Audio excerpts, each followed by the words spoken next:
20 मार्च को राष्ट्रीय अवकाश घोषित करने लोधी क्रांति सेना ने सौंपा ज्ञापन।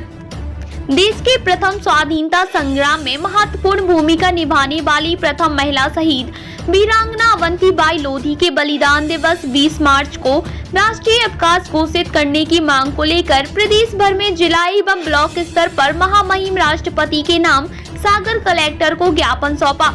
सागर जिला मुख्यालय पर लोधी क्रांति सेना के प्रदेश कार्यकारी अध्यक्ष धनसिंह लोधी के नेतृत्व में ज्ञापन सौंपा गया।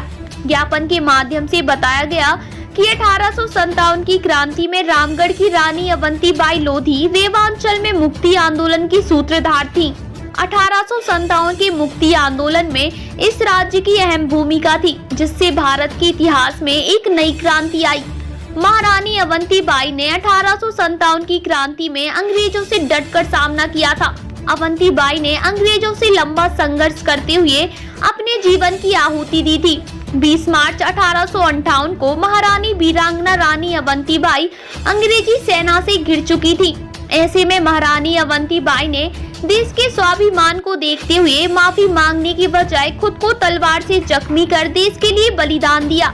फिर भी वीरांगना और रानी अवंतीबाई को इतिहास के पन्नों में वह सम्मान नहीं मिला जिसकी वह हकदार हैं। देश की आजादी के लिए प्राण न्यौछावर करने वाली ऐसी महान योद्धा व महापुरुषों की तस्वीरें सरकारी कार्यालयों में लगाने व वीरांगना अवंतीबाई लोधी के बलिदान दिवस 20 मार्च को राष्ट्रीय अवकाश घोषित करने की मांग की गई है। ज्ञापन के दौरान लोधी क्रांति सेना के राष्ट्रीय प्रदेश जिला पदाधिकारी सहित सैकड़ों लोग मौजूद रहे। Bureau report, Bundelkhand news 24 express, Sagar. किस संबंध में आज सागर कलेक्टर ऑफिस में ज्ञापन दिया आप लोगों ने? लोधी समाज की गौरव वीरांगना महारानी अवंतीबाई ने 20 मार्च को बलिदान दिया था, तो आज इतिहास के पन्नों में उनका नाम नहीं है, जिसको लेकर लोधी क्रांति सेना के नेतृत्व में धनसिंह लोधी के नेतृत्व में आज ये ज्ञापन दिया गया है और शासन और प्रशासन से मांग की गई है कि 20 मार्च को राष्ट्रीय अवकाश घोषित किया जाए। नहीं तो अगर ये घोषित नहीं होता है तो हम लोग सड़कों पर उतरकर विरोध प्रदर्शन करेंगे। आज आपने जब ज्ञापन दिया तो किस तरह का आश्वासन प्रशासनिक तौर पर आपको मिला? देखिए, कोई खास आश्वासन तो नहीं मिला है, लेकिन ये अधिकारियों द्वारा बताया गया है कि इसके जो है हम उच्च अधिकारियों तक पहुंचाएंगे और उन्होंने आश्वस्त हम लोगों को किया है। ये मांग आपने पहली बार की या पहले भी कर चुके? नहीं, लोधी क्रांति सेना ने एक बार पहले भी की थी और आज हम लोग दूसरी बार इस ज्ञापन के माध्यम से किया है और ये राष्ट्रीय स्तर की मांग है। मध्य प्रदेश, उत्तर प्रदेश, छत्तीसगढ़ और दिल्ली में इसके ज्ञापन लगभग सौंपे जाएंगे जिला स्तर और ब्लॉक स्तर पर।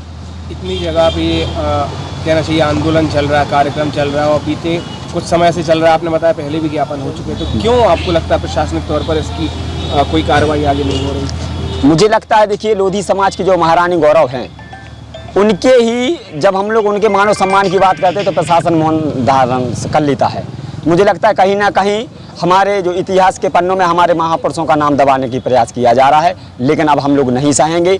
लोधी क्रांति सेना ने ये बीड़ा उठाया है कि हम सड़कों पर उतरेंगे, विरोध प्रदर्शन करेंगे अगर ये नाम उसमें नहीं जोड़ा जाता, अवकाश घोषित नहीं किया जाता। तो एक बात मैं व्यक्तिगत तौर पर आपसे पूछना चाहूँगा, जैसे आपने बोला कि लोधी समाज का गौरव, रानी अवंतीबाई लोधी के बारे में मैंने भी पढ़ा हुआ है। मुझे नहीं लगता किसी भी समाज विशेष को लेकर सामाजिक तौर पर उन्होंने कोई काम किए हों। उन्होंने विशेष काम किए थे, बिना वर्ग जाति इन सब चीज़ों से हटके, इन सब चीज़ों से ऊपर रह के किए थे, सभी के लिए किए थे। तो क्यों सिर्फ लोधी क्रांति सेना उनके लिए खड़ी है और आप ऐसा कैसे बोल सकते हैं केवल आपके गौरव? लेकिन ऐसा नहीं है, पूरे देश का लोधी जो भी महापुरुष होता है वो सभी के लिए होता है, लेकिन जिस जाति में जिसने जन्म लिया है, तो हमारे साथ अन्य वर्गों के लोग भी हैं, तो सभी ने ये आवाज़ उठाई है, लेकिन सबसे जो आगे आवाज़ उठाने वाले हैं वो लोधी क्रांति सेना के नेतृत्व में उठाई जा रही है। जी, किस संबंध में ज्ञापन दिया गया? 1857 की क्रांति में बुंदेलखंड में प्रथम महिला स्वतंत्रता संग्रामी वीरांगना रानी अवंतीबाई लोधी जी के बलिदान दिवस जो कि 20 मार्च को होता है, उसको राष्ट्रीय अवकाश घोषित करने को लेकर आज लोधी क्रांति सेना के नेतृत्व में ज्ञापन दिया गया। और चूँकि वीरांगना रानी अवंतीबाई जी ने देश के लिए बलिदान किया था और उन्होंने संपूर्ण वर्ग के लिए बलिदान दिया था, वो अपितु सिर्फ लोधी समाज की गौरव नहीं, संपूर्ण हिंदुस्तान की गौरव है।